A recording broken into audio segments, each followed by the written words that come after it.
Inclinemos nuestros rostros para orar. Nuestro Padre y nuestro Dios, te damos gracias una vez más por habernos traído a este lugar para recibir instrucción de tu Espíritu Santo a través de tu palabra. Pedimos, Padre, que abras nuestro entendimiento y que abras nuestros corazones para recibir la semilla de la verdad. Te ruego que esa semilla pueda germinar, pueda crecer y pueda fructificar para tu honra y tu gloria. Te lo pido en el precioso nombre de tu Hijo, Cristo Jesús. Amén. Nuevamente quiero extenderle un saludo muy cordial a todos los que han venido aquí a nuestro tema de hoy.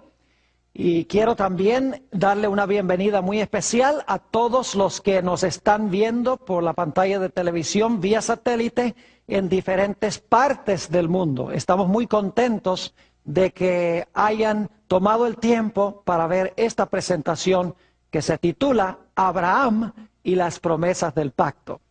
Vamos a comenzar nuestro estudio en el libro de Génesis, el capítulo 1 y el versículo 26. Y luego vamos a leer el versículo 28. Génesis 1 y el versículo 26.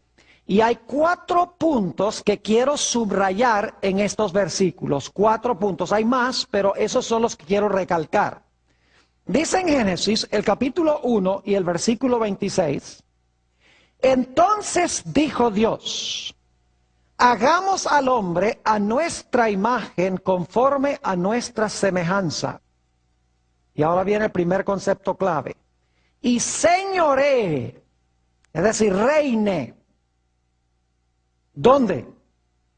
¿Cuál era su territorio? Reine en los peces del mar, en las aves de los cielos, en las bestias, en toda la tierra y en todo animal que se arrastra sobre la tierra. 2 puntos claves. Número 1, el hombre fue colocado como rey. En segundo lugar, su esfera de dominio o su territorio era el planeta Tierra. Ahora, 2 ideas adicionales encontramos en el versículo 28. Dice, y los bendijo Dios. Tercer punto clave. Los bendijo Dios. Y ahora escuchen bien. Y les dijo, fructificad y multiplicaos. Ese es el 4 punto que quiero subrayar. Dios les dijo que se fructificaran, se multiplicaran, y sigue diciendo, llenad la tierra y sojuzgadla, otra vez la misma idea, someterla, y luego dice, señoread en los peces del mar, en las aves de los cielos y en todas las bestias que se mueven sobre la tierra. El plan original de Dios tenía 4 partes. Número 1, que el hombre fuese rey. En segundo lugar, que tuviese como su posesión la esfera del planeta Tierra, su esfera de dominio. En tercer lugar, Dios tenía la intención de que todo recibiera su bendición. Y en cuarto lugar, el plan de Dios era que se llenara el mundo de una raza santa, de una raza pura que pudiese proliferar la honra y la gloria de Dios. Lamentablemente, como consecuencia del pecado, este plan fue estropeado por Satanás. Noten lo que dice en el Evangelio según San Lucas, el capítulo 4 y el versículo 6. San Lucas, el capítulo 4 y el versículo 6. Aquí está Jesús en el monte de la tentación. Y el diablo viene y el diablo le hace una oferta a Jesús. Dice en el versículo 6, y le dijo el diablo, a ti te daré toda esta potestad y la gloria de ellos, porque a mí ha sido entregada y a quien quiero la doy. Fíjense que para este tiempo ya Satanás tenía dominio sobre los reinos de la tierra. Es decir, él había llegado a ser el rey y su esfera de dominio era el planeta Tierra, porque le había robado la posición y el territorio a Adán.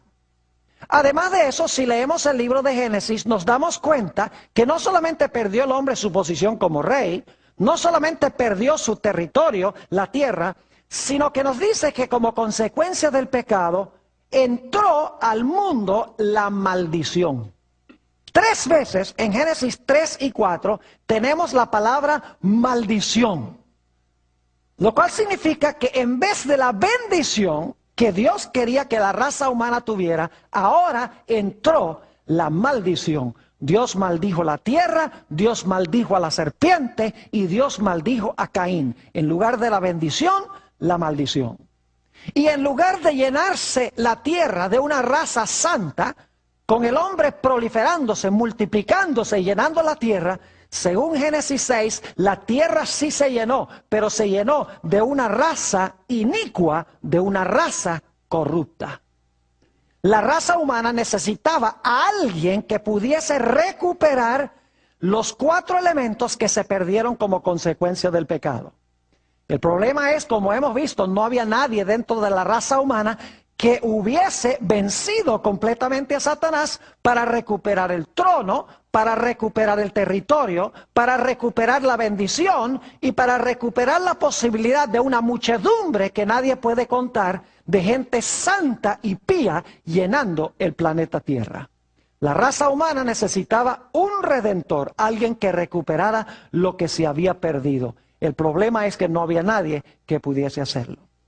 Pero gracias a Dios que Dios le dio ciertas promesas a un hombre llamado Abraham, de quien estudiamos en nuestro último tema.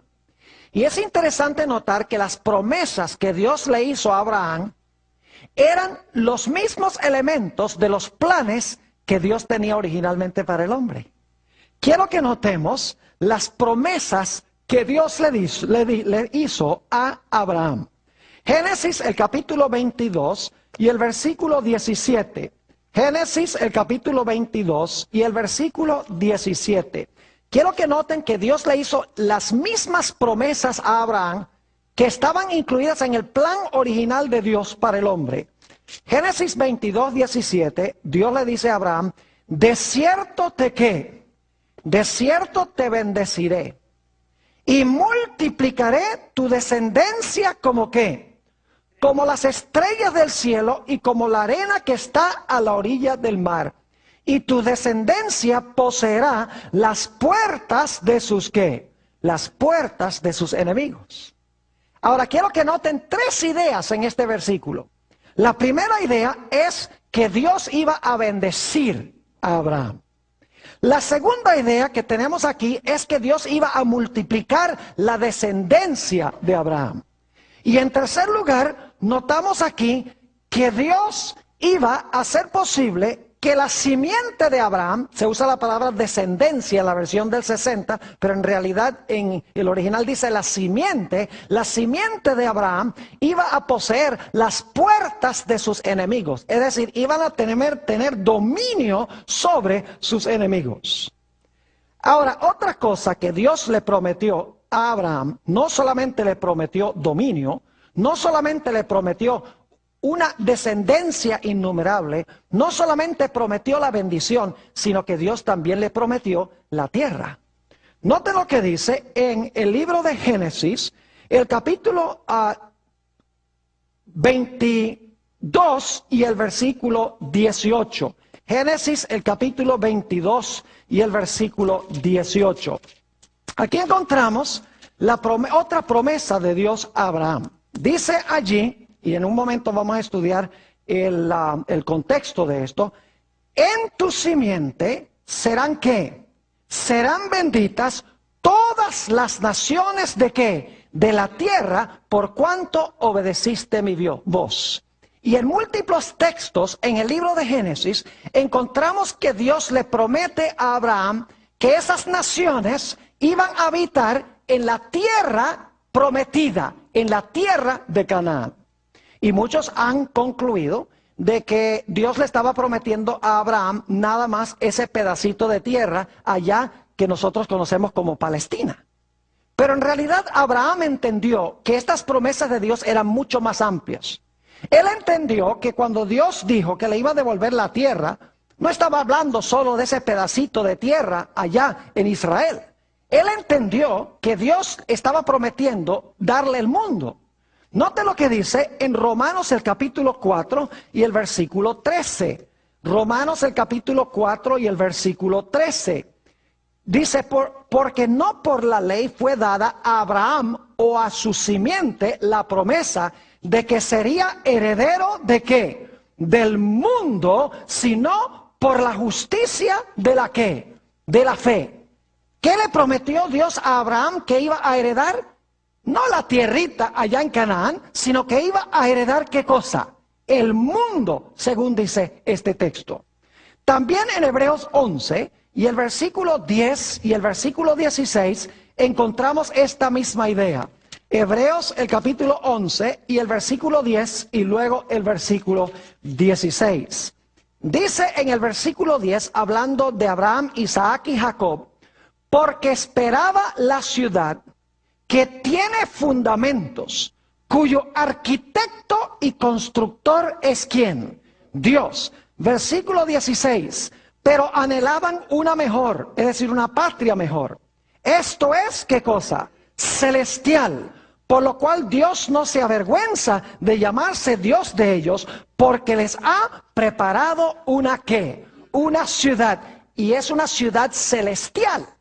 Yo pregunto entonces, ¿Abraham sabía que la promesa de la tierra involucraba mucho más que esa tierra de Israel allá en el Medio Oriente? Claro que sí, porque Dios le dijo, vas a heredar el mundo. Dios le dijo, vas a heredar una ciudad, no la Jerusalén terrenal, sino la ciudad celestial, cuyo constructor y artífice es Dios.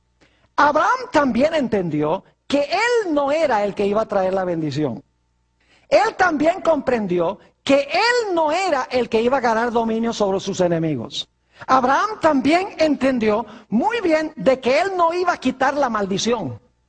Abraham comprendió que era su simiente que iba a recuperar el trono, que iba a recuperar el territorio, que iba a recuperar la bendición y que iba a recuperar la posibilidad de una descendencia santa que nadie podía contar.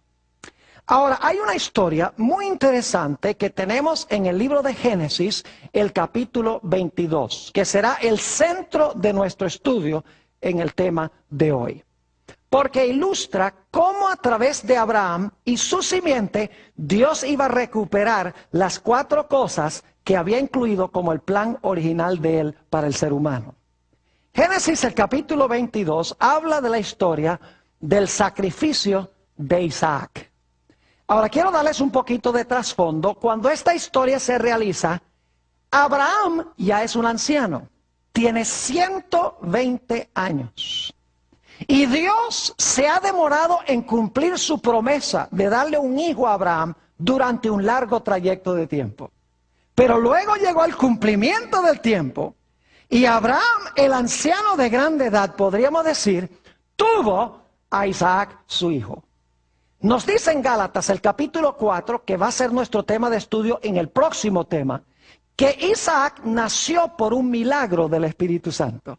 Se llama el hijo que nació según el Espíritu. Así que tenemos al anciano de grande edad. Cuando vino el cumplimiento del tiempo, después de una larga espera, envió a su hijo, o tuvo a su hijo, nacido por un milagro del Espíritu Santo. El niño creció obediente, un hijo ejemplar de su padre. Pero llegó un día en que Dios le hizo una petición terrible a este padre. Y eso es lo que vamos a estudiar en nuestro tema de hoy. Vayan conmigo a Génesis 22 y el versículo 2. El hijo de la promesa, imagínense ustedes, el hijo que tanto habían esperado. Y ahora Dios le hace un pedido aterrador a Abraham. Dice en el capítulo 22 y el versículo 1, por el contexto, dice, aconteció después de estas cosas, que probó Dios a Abraham y le dijo, Abraham, y él respondió, heme aquí. Y dijo, toma ahora tu hijo, tu único Isaac, a quien amas, y vete a tierra de Moria, y ofrécelo allí en holocausto sobre uno de los montes que yo te diré. Hay varias cosas de este versículo que quiero recalcar. En primer lugar, notamos que a Isaac se le llama el único hijo de Abraham. Dice, lleva a Isaac tu único. Lo interesante es que Isaac no era el único hijo de Abraham, porque Abraham tenía otro hijo que se llamaba Ismael. La palabra único que se usa aquí es la palabra hebrea yashid, que no significa único en términos numéricos, sino que significa tu hijo especial, el hijo único en su género. Como él no hay otro, en otras palabras, significa esa palabra único. Dice, toma tu hijo, tu único. Si ustedes leen Hebreos 11 y el versículo 17, y no lo vamos a leer ahora, ustedes van a darse cuenta, bueno, tal vez sería bueno leerlo. Hebreos 11, 17, se me ocurre que sería una buena idea.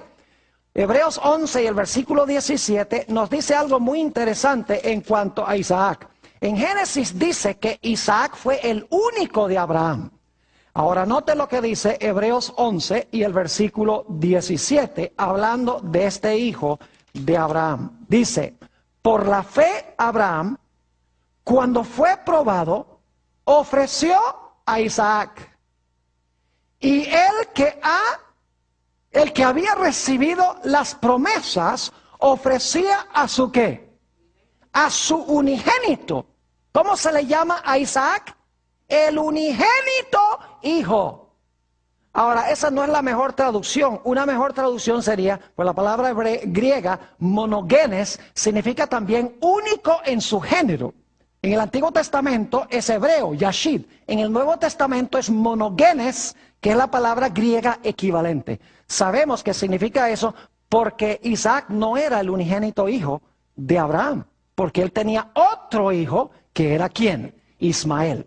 Es decir, Isaac era el hijo especial, el único en su género. Como él no había ningún otro. Y Dios dice ahí en Génesis 22 y el versículo 2, y también lo repite en el versículo 12 y el versículo 16, dice, toma tu hijo especial, a quien atesoras, a quien amas, dice 3 veces. Allí dice que Isaac es el hijo amado.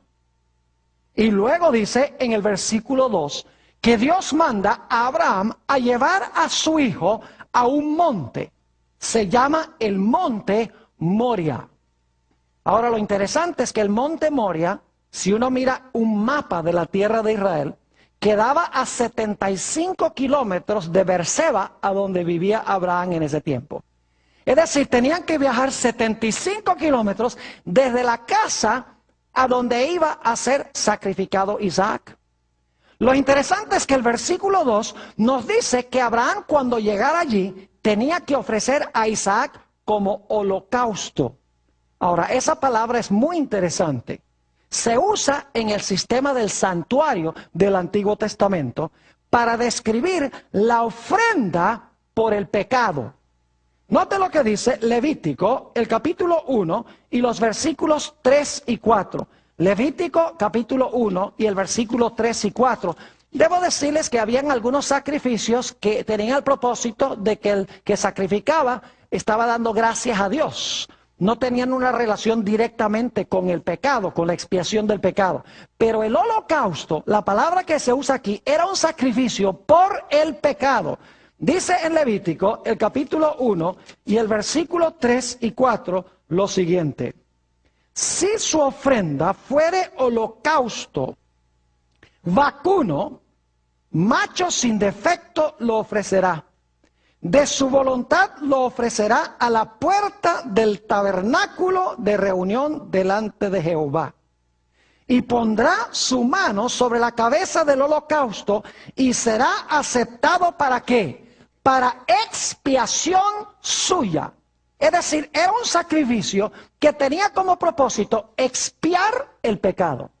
Es decir, Dios le estaba diciendo a Abraham, lleva a tu hijo único y especial, que no hay otro como él, el hijo a quien tú amas, el hijo amado, llévalo 75 kilómetros al monte Moria y quiero que me lo ofrezcas como un sacrificio por el pecado. Un mandato supremamente extraño. Ahora necesitamos decir algo en cuanto al Monte Moria. Era un lugar muy especial el Monte Moria. Vayan conmigo a Primera de Crónicas 21 y el versículo 18 y 26. Primera de Crónicas, el capítulo 21, y vamos a leer los versículos 18 y 26. Aquí habla de un sacrificio que hizo David, y quiero que noten a dónde fue que sacrificó David. Dice, y el ángel de Jehová ordenó a Gad que diese a David que subiese y construyese un altar, ¿a dónde? En la era de Ornán Jebuseo. ¿A dónde debía David hacer el sacrificio?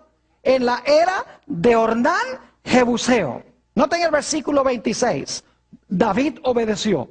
Dice, y edificó allí David un altar a Jehová, en el que ofreció, ¿qué cosa? Holocaustos. Es la misma palabra de Génesis 22. Holocaustos y ofrendas de paz. E invocó a Jehová, quien le respondió por fuego desde los cielos en el altar del holocausto. ¿A dónde construyó David el altar a donde ofreció el holocausto? En la era de Ornán Jebuseo. Y ustedes dicen, ¿y eso por qué tiene tanta importancia? ¿Saben por qué? Porque ese fue el preciso lugar a donde más adelante se construyó el templo de Salomón. En el monte Moria. Porque la era de Onán quedaba allí en el monte Moria. Vamos a anotarlo en 2 de Crónicas 3 y el versículo 1. 2 de Crónicas, el capítulo 3 y el versículo 1. Muy interesante el lugar a donde Dios mandó que se sacrificara a Isaac. Dice en el versículo 3, versículo 1 del capítulo 3, comenzó Salomón a edificar la casa de Jehová en Jerusalén. ¿A dónde? En el monte Moria, que había sido mostrado a David su padre, en el lugar que David había preparado en la era de Ornán Jebuseo. ¿A dónde fue que se construyó el templo de Salomón, a donde se iban a ofrecer más adelante sacrificios? En el preciso lugar a donde se había ofrecido el sacrificio originalmente, a donde Abraham llevó a Isaac. Allí se construyó el templo de Salomón, a donde se hacían los sacrificios que representaban a Jesús, el Salvador del mundo. Ahora necesitamos continuar la historia. Vayan conmigo a Génesis 22 de nuevo y notemos algunos detalles más que encontramos en esta historia. Génesis el capítulo 22 y vamos a leer el versículo 3. Y Abraham se levantó muy de mañana y enalbardó su asno y tomó consigo 2 siervos suyos y a Isaac su hijo. Y cortó leña para el holocausto, ahí está otra vez la palabra, y se levantó y fue al lugar que Dios le dio. Y ahora escuchen con cuidado. Al tercer día, alzó Abraham sus ojos y vio el lugar que, y vio el lugar de lejos. Pregunta, ¿cuánto tiempo duró la agonía del padre, el sufrimiento del padre? Duró un periodo de 3 días. Y quiero que noten que dice aquí en el versículo 4, en la última parte, al tercer día alzó Abraham sus ojos y vio el lugar de lejos. Y luego dice en el versículo 5, entonces dijo Abraham a sus siervos, esperad aquí con el asno, y yo y el muchacho iremos hasta allí y adoraremos y volveremos a vosotros. Es decir, los que acompañaban a Abraham vieron el lugar de ¿qué? Vieron el lugar de lejos. Porque cuando Abraham llegó allí, dice que vio el lugar de lejos, le dijo a los testigos que iban con él que se quedaran allí. Es decir, ellos estaban viendo el lugar a donde se iba a hacer el sacrificio de lejos. Ahora noten lo que sigue diciendo el versículo 6. Y tomó Abraham la leña del holocausto, escuchen bien, y la puso sobre Isaac, su hijo. ¿Qué cargó Isaac? la leña, la madera. ¿Quién puso la madera sobre él? Su propio padre. Quiero que note lo que dice la última parte del versículo. Y él tomó en su mano el fuego y el cuchillo, y fueron ambos, ¿qué? Juntos. ¿Quién llevaba los instrumentos de castigo? Abraham. Pero ¿quién cargaba la madera? Isaac. El madero colocado sobre Isaac, en otras palabras. Luego llegan al lugar especial, el versículo 7. Entonces habló Isaac a Abraham su padre y dijo: Padre mío. Escuchen la intimidad que tenía el hijo con el padre. Dice: Padre mío. Y él respondió: heme aquí, mi hijo. Y él dijo: he aquí el fuego y la leña. Mas ¿dónde está el cordero para el holocausto? Es decir, ¿dónde está el cordero que va a morir por el pecado? Yo no veo ningún cordero. Y noten la respuesta profética de Abraham, versículo 8. Y respondió Abraham: Dios se proveerá de cordero para el holocausto, hijo mío. E iban juntos. Interesante que Abraham dijera: Dios se va a proveer un cordero para el holocausto. Un cordero que va a morir por el pecado. No te preocupes, Isaac. Y llegaron al lugar del sacrificio. Note lo que dice el versículo 9. Y cuando llegaron al lugar que Dios le había dicho, edificó allí Abraham un altar. Este es un dato muy importante. Vamos a volver a él. Dice: edificó allí Abraham un altar. Y compuso la leña. Y ató a Isaac su hijo y lo puso en el altar sobre la leña. Pregunta: ¿podría Isaac haberse escapado de este viejo de 120 años? Claro que sí. Pero pregunto, ¿Isaac obedeció implícitamente a su padre? ¿Se colocó en sus manos para que el padre hiciera con él lo que le complacía? Exactamente. Permítame leerles una cita que encontramos en ese libro que me gusta tanto, Patriarcas y Profetas, la página 149. La autora dice esto: con terror y asombro, Isaac se enteró de su destino, pero no ofreció resistencia. Habría podido escapar a esta suerte si hubiera querido. El anciano, agobiado de dolor, cansado por la lucha de aquellos 3 días terribles, no habría podido oponerse a la voluntad del joven vigoroso. Pero desde la niñez se le había enseñado a Isaac a obedecer pronta y confiadamente. Y cuando el propósito de Dios le fue manifestado, lo aceptó con sumisión voluntaria. Es decir, este era el hijo obediente. El hijo que dijo: Padre, hágase conforme a tu voluntad. No que sea como yo quiero, sino como tú. Era obediente a su padre. Así que lo coloca sobre la leña. Fíjese que Isaac ahora es colocado sobre la leña. Y ahora el padre, que tiene el fuego y que tiene el cuchillo, va a ejecutar la sentencia de muerte contra su hijo por el holocausto, por el pecado. Dice en el capítulo 22 y el versículo 10 estas palabras muy significativas. Génesis, el capítulo 22 y el versículo 10, cuando llegó el momento crítico para que se realizara el sacrificio: y extendió Abraham su mano y tomó el cuchillo para degollar a su hijo. Esa palabra degollar, escuchen bien, la misma que se usaba para lo que se hacía con el cordero. Es decir, ¿qué iba a hacer? Le iba a cortar la ¿qué? La garganta, como se hacía con los corderos. Y cuando Abraham levantó el cuchillo para hacer esto, el ángel de Jehová, la voz del ángel de Jehová, lo detuvo. Versículo 11. Entonces el ángel de Jehová le dio voces desde el cielo y dijo: Abraham, Abraham. Y él respondió: heme aquí. Y dijo, no extiendas tu mano sobre el muchacho, ni le hagas nada, porque yo conozco que temes a Dios, por cuanto no me rehusaste tu hijo. ¿Tu qué? Tu hijo, tu único.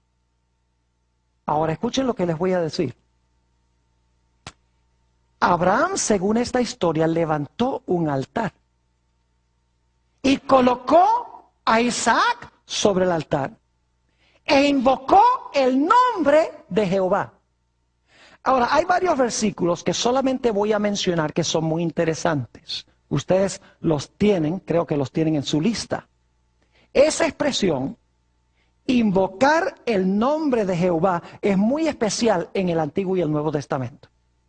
La primera vez que se usa es en Génesis 4:26, a donde dice que Set y sus descendientes invocaron el nombre de Jehová. Se usa en Génesis 12:8, donde dice que Abraham construyó un altar e invocó el nombre de Jehová. Se usa en Génesis 13 y el versículo 4, a donde dice también que Abraham levantó un altar e invocó el nombre de Jehová. En Génesis 26 y el versículo 25 dice que Isaac construyó un altar e invocó el nombre de Jehová. En Primera de Crónicas 18:26, que ya leímos hace un rato, dice que David construyó un altar, colocó sobre el altar el holocausto e invocó el nombre de Jehová. En Primera de Reyes 18, 36 y 37, dice que Elías colocó un holocausto sobre el altar e invocó el nombre de Jehová. Cada vez que se construye un altar y se hace un sacrificio, los grandes héroes del Antiguo Testamento invocan el nombre de Jehová. Ahora, ¿por qué es importante esto? En el monte Moria, Abraham invocó el nombre de Jehová. ¿Saben ustedes el nombre de quién estaba en realidad invocando? Noten lo que dice en el libro de Hechos de los Apóstoles, el capítulo 2 y el versículo 21. Hechos, el capítulo 2 y el versículo 21. Muy interesante esto. Aquí está hablando el apóstol San Pedro en el día del Pentecostés y está hablando de Jesús. Dice, y todo aquel que invocare el nombre del Señor será ¿qué? Salvo. Es decir, el nombre de quién estaba invocando Abraham. El nombre de Jesús. El nombre de quién estaba invocando David. El nombre de Jesús. El nombre de quién estaba invocando Elías. El nombre de Jesús. Noten también lo que dice en el libro de los Romanos, el capítulo 10 y el versículo 11 al 13. Romanos 10 y los versículos 11 al 13, para que se den cuenta que el nombre que se estaba invocando era el nombre de Jesús. Dice en el versículo 10, porque con el corazón se cree para justicia, pero con la boca se confiesa para salvación. Pues la Escritura dice, todo aquel que en él creyere no será avergonzado. Porque no hay diferencia entre judío y griego, pues el mismo que es Señor de todos es rico para con todos los que le invocan. Porque todo aquel que invocare el nombre del Señor será ¿qué? Salvo. La misma expresión. Y me hace recordar también Hechos de los Apóstoles, el capítulo 4 y el versículo 12, donde dice que no hay nombre dado a los hombres debajo del cielo por el cual podamos ser salvos, sino en el nombre de ¿quién? En el nombre de Jesús. Es decir, Abraham estaba invocando, cuando iba a ofrecer este holocausto por el pecado, estaba invocando el nombre de ¿quién? El nombre de Jesús. Pero la historia no termina aquí. Nota lo que dice en Génesis 22 y el versículo 13. Génesis, el capítulo 22 y el versículo 13. Porque el ángel detuvo la mano, pero ¿qué pasó después de detener la mano? Se necesitaba un holocausto por el pecado. Isaac no iba a hacer ese holocausto. Noten Génesis 22 y el versículo 13. Entonces alzó Abraham sus ojos y miró. Y he aquí a sus espaldas un carnero trabado en un zarzal por sus cuernos. Y fue Abraham y tomó el carnero, y ahora escuchen bien, y lo ofreció en holocausto en lugar de su hijo. ¿Qué fue lo que se halló? Un carnero. ¿Sabe lo que es un carnero? Un carnero es un cordero macho. ¿Saben que el carnero era el que se ofrecía en el sacrificio de la mañana y de la tarde? Éxodo 19 y el versículo 29, y el versículo 18 nos dice eso. Éxodo 29 y el versículo 18 nos dice que ese era el animal que se sacrificaba mañana y tarde para el pecado. Dice aquí, y quemarás todo el carnero sobre el altar. Es holocausto, y ahora escuchen bien, es holocausto de olor grato, no olviden eso. Es holocausto de olor grato para Jehová. Es ofrenda quemada ¿a quién? Quemada a Jehová. Y luego en Génesis 22 y el versículo 14 encontramos que Abraham le da un nombre muy especial a este sitio. Génesis el capítulo 22 y el versículo 14 dice, y llamó Abraham el nombre de aquel lugar Jehová Jireh, que significa Jehová proveerá.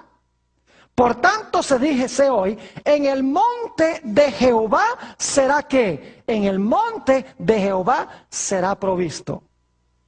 Ahora, hay un punto más que necesito recalcar antes de que vayamos a ver el cumplimiento de esta historia. ¿Saben ustedes que en figura Isaac resucitó el tercer día?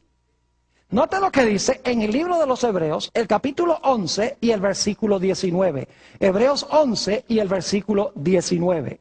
Muy interesante este versículo porque nos dice, por lo menos en la mente de Abraham, Isaac ya era hombre muerto. Pero en el monte, figurativamente, Isaac resucitó de los muertos el tercer día cuando llegaron. Dice en el versículo 19, pensando que Dios es poderoso para levantar aún de entre los muertos, ahora escuchen, de donde en sentido figurado también le volvió a ¿qué? Le volvió a recibir. ¿Recibió figurativamente Abraham a su hijo de entre los muertos? Claro que sí. Ahora escuchen bien. Isaac es un doble símbolo. Durante la mayor parte de la historia, Isaac representa a Jesús. Por ejemplo, cuando él carga la leña, vamos a ver. Cuando el padre carga los instrumentos de castigo. Cuando es colocado sobre la leña. Cuando se le va a degollar. Cuando él sumisamente acepta la voluntad de su padre. Hasta ahí representa a Jesús. Pero luego, como Isaac en realidad no muere, había que conseguir otro símbolo para representar el otro aspecto de la muerte de Jesús. Y allí entonces Isaac llega a representarnos a nosotros, que debemos morir. Pero hay un carnero en holocausto por el pecado que representa ¿a quién? A Jesús, quien murió en nuestro lugar. Es decir, que Isaac juega el papel de Jesús hasta el momento que está sobre el altar y luego el carnero llega a representar ¿a quién? A Cristo. Y Isaac llega a representarnos a nosotros porque el carnero muere en nuestro lugar. Ahora, ¿qué representa toda esta historia? Yo les pregunto, ¿ustedes creen que Abraham entendió lo que significaba esta historia? ¿Ustedes creen que Abraham entendía que esta historia era más profunda que solamente llevar a su hijo para sacrificarlo por ahí en un monte? Lo entendía muy bien. Note lo que dice Juan 8 y el versículo 56. Juan, el capítulo 8 y el versículo 56. Aquí se nos dice que Abraham entendió muy bien que esto representaba algo más que su hijo literal. Dice allí, en Juan 8 y el versículo 56, hablando Jesús, Abraham vuestro padre se gozó de que había de ver mi qué, mi día, y lo vio y se qué, y se gozó. Noten también Gálatas el capítulo 3 y el versículo 8. Gálatas el capítulo 3 y el versículo 8. Dice, y la Escritura, previendo que Dios había de justificar por la fe a los gentiles, dio, ahora escuchen, dio de antemano la buena nueva o el evangelio ¿a quién? A Abraham, diciendo, en ti serán benditas todas las naciones. Yo pregunto, ¿a Abraham se le predicó el evangelio de antemano, según este texto? Claro que sí. Abraham entendió muy bien lo que representaba esta historia. Él entendió que este sacrificio en realidad representaba el sacrificio de la simiente prometida. Ahora vamos a hacer el paralelo para que se den cuenta. Mateo el capítulo 1 y el versículo 18 nos dice que el Señor Jesucristo nació por un milagro del Espíritu Santo, igualito que Isaac. Dice que fue concebido. El nacimiento de Jesucristo fue así, estando desposada María, su madre, con José. ¿Qué pasó? Se dio cuenta que había concebido ¿de qué? Del Espíritu Santo. Es decir, así como Isaac era un hijo del milagro, Jesús, la simiente prometida, era también hijo ¿de qué? Hijo del milagro. Y así como Isaac era el hijo del anciano de grande edad, Jesús era el hijo del anciano de grande edad. Y así como Abraham tuvo que esperar mucho tiempo para que el hijo llegara, el mundo tuvo que esperar largo tiempo para que Jesús llegara. Pero cuando vino el cumplimiento del tiempo, Dios envió a su hijo. Lo interesante es que este hijo del anciano de grande edad, que nació por obra del Espíritu Santo como Isaac, en los evangelios se le llama el hijo amado. Por ejemplo, ¿ustedes recuerdan cuando el Señor Jesucristo fue bautizado? San Marcos el capítulo 1 y el versículo 11, San Marcos el capítulo 1 y el versículo 11, note lo que dice aquí en cuanto al bautismo de Jesús. San Marcos el capítulo 1 y vamos a leer el versículo, para el contexto, el versículo 9. Aconteció en aquellos días que Jesús vino de Nazaret de Galilea y fue bautizado por Juan en el Jordán. Y luego cuando subía del agua, vio abrirse los cielos y al Espíritu como paloma que descendía sobre él. Y vino una voz, ahora escuchen bien, de los cielos que decía, tú eres mi ¿qué? Mi Hijo amado, en ti tengo complacencia. ¿Era Jesús el Hijo amado como Isaac era el Hijo amado? Claro que sí. Ahora ustedes conocen ese texto, ni siquiera hay que buscarlo. Juan 3:16, porque de tal manera amó Dios al mundo, que ha dado a su Hijo, ¿qué cosa? Unigénito. Pregunta, ¿era Isaac el Hijo unigénito? El único hijo como ese, el especial, el tesoro especial. A Jesús se le da el mismo nombre que el nombre que tenía Isaac. Yo pregunto, ¿el Señor Jesucristo fue sacrificado en holocausto como olor agradable a Dios? Note lo que dice en el libro de los Efesios, el capítulo 5 y el versículo 2. Efesios, el capítulo 5 y el versículo 2. Hay toda una serie de paralelos acá. Dice en el versículo 2 lo siguiente: y andad en amor, como también Cristo nos amó, y se entregó a sí mismo por nosotros, ahora escuchen bien, ofrenda y sacrificio a Dios, ¿en qué? En olor fragante. La mismita expresión que vimos en el Antiguo Testamento, como se describe el holocausto que se ofrecía por el pecado. Ahora yo pregunto, ¿por cuánto tiempo duró la agonía de Dios el Padre en los sufrimientos de Jesús? Duró por 3 días y 3 noches.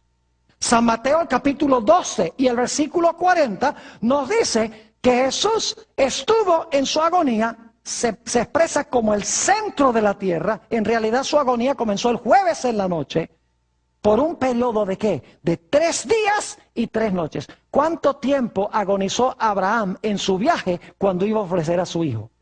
3 días, el mismo periodo de tiempo. Yo pregunto, ¿Jesús se colocó sumisamente en las manos de su Padre? Note lo que dice San Mateo, el capítulo 26 y el versículo 39. San Mateo, el capítulo 26 y el versículo 39. 3 veces Jesús elevó esta oración.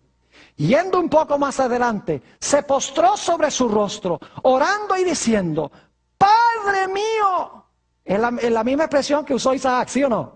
Padre mío, si es posible, pase de mí esta copa. Estaba hablando de la copa de su sufrimiento, de la copa de la ira de Dios, dice, pero no sea como yo quiero, sino como tú. Se colocó Jesús sumisamente en las manos de su Padre para que su Padre hiciese como Él quería con Él. Claro que sí. Ahora, ¿ustedes recuerdan que había testigos que vieron de lejos? Note lo que dice en San Marcos 15 y el versículo 40. San Marcos, el capítulo 15 y el versículo 40. Muy interesante, casi la expresión idéntica se usa para hablar de las mujeres que veían los sufrimientos de Jesús. Dice aquí, también había algunas mujeres, y luego ¿qué dice? Mirando de lejos, entre las cuales estaban María Magdalena, María la madre de Jacobo el menor y de José y Salomé. ¿Había testigos mirando de lejos?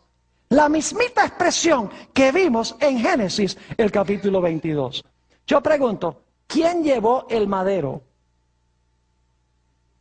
¿Jesús cargó el madero? ¿Cargó la madera? ¿Sobre el cual fue colocado? ¿Sobre la cual fue colocado? Claro que sí. Note lo que dice San Juan 19 y el versículo 17. San Juan 19 y el versículo 17. Tenemos toda una tipología aquí en esta historia. Dios nos está tratando de decir que lo que le mostró a Abraham fue el evangelio de Jesús. Abraham entendió que toda esta historia era una ilustración de Cristo, el que iba a recuperar lo que el hombre perdió originalmente, las 4 cosas del plan original de Dios. Dice en San Juan 19 y el versículo 17 lo siguiente: y él, cargando su ¿qué? Su cruz, salió al lugar llamado de la calavera, y en hebreo Gólgota. Y la Biblia dice que la cruz era un madero. ¿Quién cargó la madera? La madera la cargó Jesús.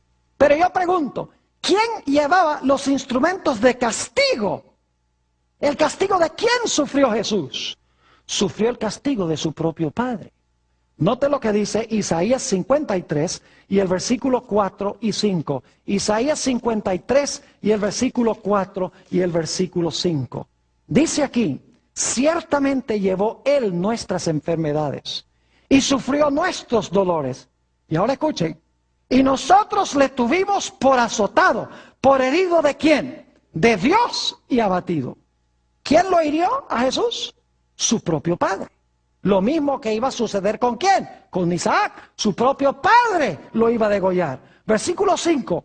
Mas Él herido fue por nuestras rebeliones, molido por nuestros pecados. El castigo de nuestra paz fue sobre Él, y por su llaga fuimos nosotros ¿qué? Curados. Yo pregunto, ¿Jesús sufrió en nuestro lugar? ¿Como el carnero sufrió en lugar de Isaac? Claro que sí. Nos dice que Él sufrió nuestros dolores, Él llevó nuestro castigo, el castigo de nuestra paz fue sobre Él. Y dice que fue azotado y herido ¿de quién? Herido de su propio Padre. En 2 Corintios 5:21 dice, el que no conoció pecado, Dios le hizo pecado.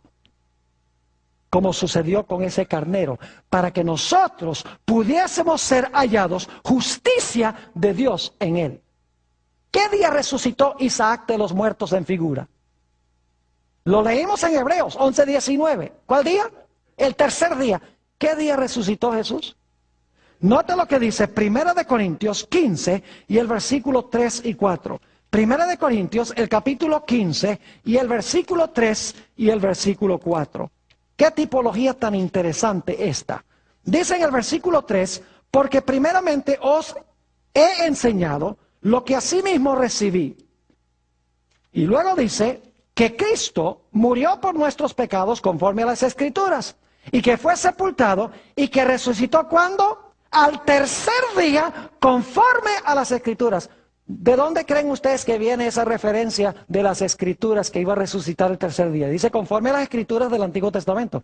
Tiene que ser la historia de Génesis 22. Porque ahí dice que figurativamente Isaac, ¿qué? Isaac resucitó de los muertos. Note lo que dice Romanos 8 y el versículo 32. Romanos el capítulo 8 y 32. Aquí nos dice que como Abraham levantó su mano contra su propio hijo, Jesús también lo hizo para nuestro bien, para salvación nuestra. Dice en el versículo 32, el que no escatimó a su propio Hijo, sino que lo entregó por todos nosotros, ¿cómo no nos dará también con Él todas las cosas? Ahora yo pregunto, ¿quién es el centro de esta historia? ¿Abraham? ¿Isaac? No. El centro de esta historia es ¿quién? Es Cristo Jesús. Abraham entendió, vio el día de Jesús. Abraham entendió que la clave aquí era la simiente y no Israel ni él. Claro que sí. Abraham entendió que él no iba a traer la bendición. Abraham entendió que él no iba a recuperar el trono. Abraham entendía que él no iba a recuperar la tierra. Abraham entendía que de él no iba a venir una multitud de gente redimida, de gente santa que nadie puede contar. Él sabía que solamente él era el instrumento para traer al mundo, ¿a quién? Para traer al mundo el Mesías prometido. Note lo que dice Gálatas, el capítulo 3 y el versículo 16 sobre esto. Gálatas, el capítulo 3 y el versículo 16. Aquí nos dice, en cuanto a la simiente prometida, lo siguiente. Ahora bien, a Abraham fueron hechas las promesas, y a su simiente. No dice, y a las simientes, como si hablase de muchos, sino como de uno, y a tu simiente, la cual es ¿quién? Cristo. ¿Quién era el que iba a recuperar todo lo que se perdió? Era la simiente de Abraham, que no eran muchos, sino que era solamente ¿qué? Era solamente uno, y ese uno es ¿quién? Cristo Jesús. Ahora voy a sintetizar brevemente de las Escrituras quién y cómo se van a cumplir las promesas originales que Dios le hizo al hombre. Recuerden que las 4 promesas originales eran: en primer lugar, vas a reinar. En segundo lugar, la tierra va a ser tuya. En tercer lugar, la bendición. Y en cuarto lugar, una descendencia que llene la tierra de una raza santa, de una raza pura. Ahora, todo eso se perdió con el pecado. Pero ¿quién lo iba a recuperar? La simiente de Abraham. Le voy a dar solamente los versículos, ustedes los tienen allí en la lista. En Lucas 1, 71 al 73, dice que cuando Jesús nació para crear dominio sobre sus enemigos. Y está hablando primordialmente de los enemigos espirituales. Y en Daniel el capítulo 7, 26 y 27, nos dice que cuando termine la historia del pecado, Jesús recibirá el reino y dará el reino a los santos del Altísimo. Es decir, Jesús recuperará el reino que perdieron Adán y Eva. Ahora yo pregunto, ¿quién es el que va a recuperar la tierra como nuestra posesión? No cabe duda de que es ¿quién? De que es Jesús. La Biblia dice, los santos tomarán ¿la qué? La tierra por heredad. ¿Quién ha preparado la ciudad a donde van a habitar los hijos de Dios? Dice, porque Dios les ha preparado ¿qué? Ciudad. ¿Quién es el que recupera la tierra para el hombre, para devolvérselo al hombre? No fue Abraham, Abraham pecó, es Jesús, quien es el constructor de la ciudad de la Nueva Jerusalén. Yo pregunto, ¿quién es el que va a traer de nuevo la bendición? Es Jesús. En Apocalipsis 22 y el versículo 3 dice que en la tierra nueva no habrá más maldición. ¿Y saben por qué? Porque el Señor Jesucristo quitó la maldición por su muerte en la cruz. Note lo que dice Gálatas, el capítulo 3 y el versículo 13 y 14. Gálatas, el capítulo 3 y el versículo 13 y 14. Dice aquí, en el versículo 13, Cristo nos redimió ¿de la qué? De la maldición de la ley. ¿Y cómo lo hizo? Hecho por nosotros, maldición. Es decir, murió en nuestro lugar. Porque está escrito, maldito todo el que es colgado en un madero. Para que en Cristo Jesús, no en Abraham, para que en Cristo Jesús la bendición de Abraham alcanzase a los gentiles a fin de que por la fe recibiésemos la promesa del Espíritu. ¿Quién quitó la maldición? Fue Jesús. ¿Quién trajo la bendición de Abraham? La trajo Cristo Jesús. Y saben que a través de Cristo Jesús habrá, según Apocalipsis 7:9, una muchedumbre que nadie podrá contar delante del trono de Dios. Como Dios le prometió a Abraham. Pero no es por Abraham, porque dice que esta gente de toda nación, tribu, lengua y pueblo han lavado sus ropas y las han blanqueado en la sangre del Cordero. Nuevamente Jesús es el centro de todo. Israel y Abraham solo fueron instrumentos a través de los cuales Dios iba a traer al Mesías al mundo. Y en esta linda historia de Génesis 22, Dios le está mostrando a Abraham lo que él va a hacer a través de Jesús. ¿Cómo se va a recuperar todo aquello que se perdió? Y saben que la Biblia dice que si nosotros somos de Cristo, nosotros también somos simiente de Abraham. Es decir, los judíos que están allá en Israel, esos no son simiente de Abraham, porque no son de Cristo, no creen en Cristo. Es decir, ser judío es creer en Jesús. Porque los que son de Cristo son simiente de Abraham. Y dice, los que son de Cristo son simiente de Abraham y heredarán, ¿qué cosa? Las promesas. Las promesas no son para los judíos literales, las promesas son para los judíos espirituales que se han unido a Cristo Jesús.